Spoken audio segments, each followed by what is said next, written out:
Okay, I've been wanting to do a little bit of a review on the iconic truck box here that we got.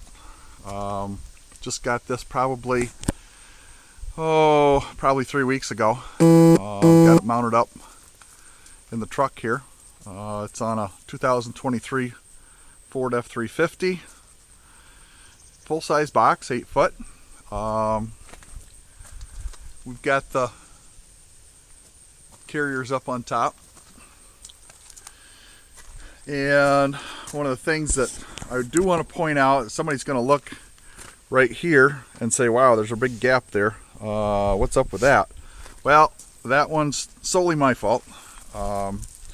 What I did was when I gave Iconic the measurements for the truck box, I didn't take into account that I was going to put a half-inch thick rubber pad under the whole thing there.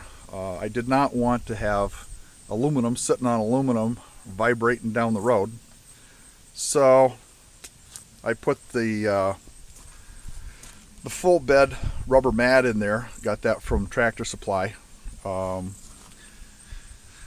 So that's why there's a little extra gap there on the sides. Otherwise that'd be a half-inch lower. It'd probably look a little better, but I think it's good to have something padding between the two aluminum bodies there. This has got the flip-up rear door. When I first looked at these, I thought, wow, that's kind of goofy looking. I'd rather have the barn doors on there. But after I went to the factory and saw one of these sitting in their showroom, I was kind of sold on it. And here's the reason why.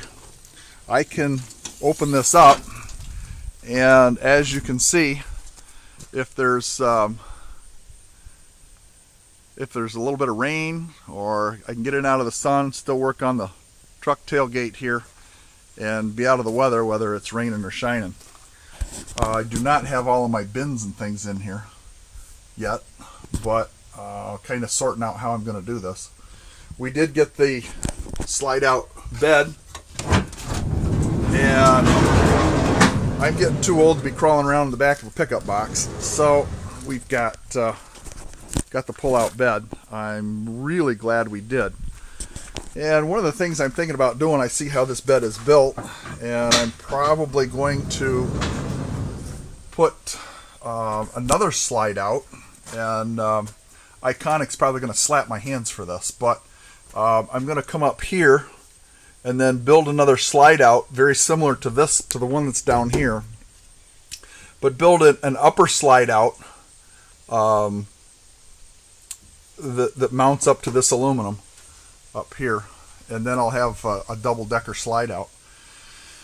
So you can see that the flip-top boxes that I've got in there, they just nicely fit in here. They'll nicely fit under another slide out up on top.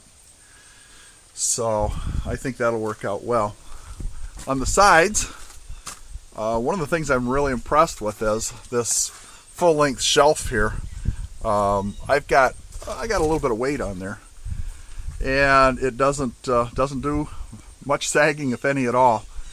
And it was one of the things, if you come over here and look at what this replaced on this cap here. I'm not going to mention any names, but there's the manufacturer.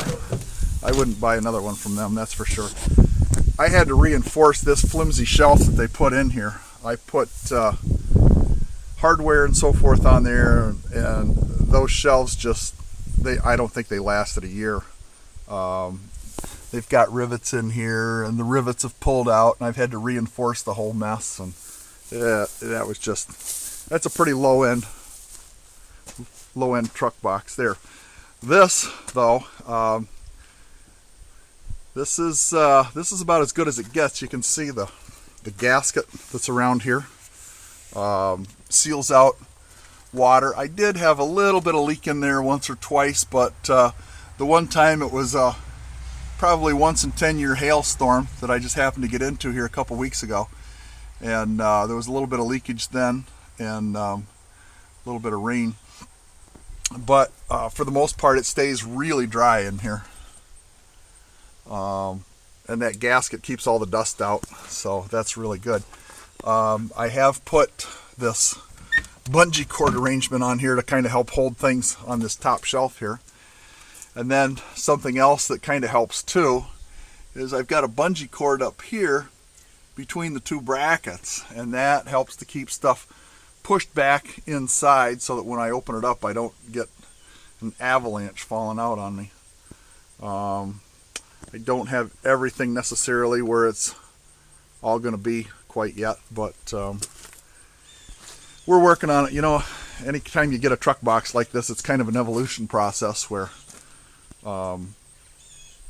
you kind of figure out where you want to put things and what's going on.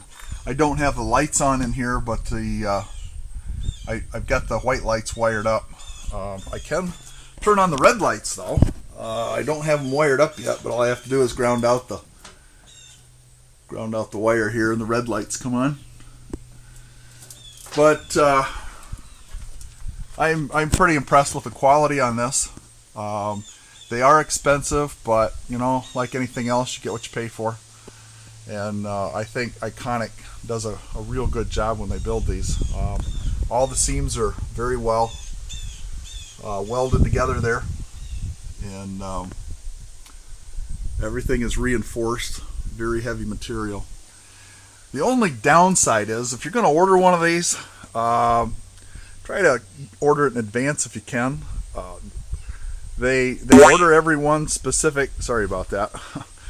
Everyone is specific to the vehicle that it's going into, and so they don't start even building it until you give them the size, and then it's like 12 to 14 weeks to get one of these manufactured.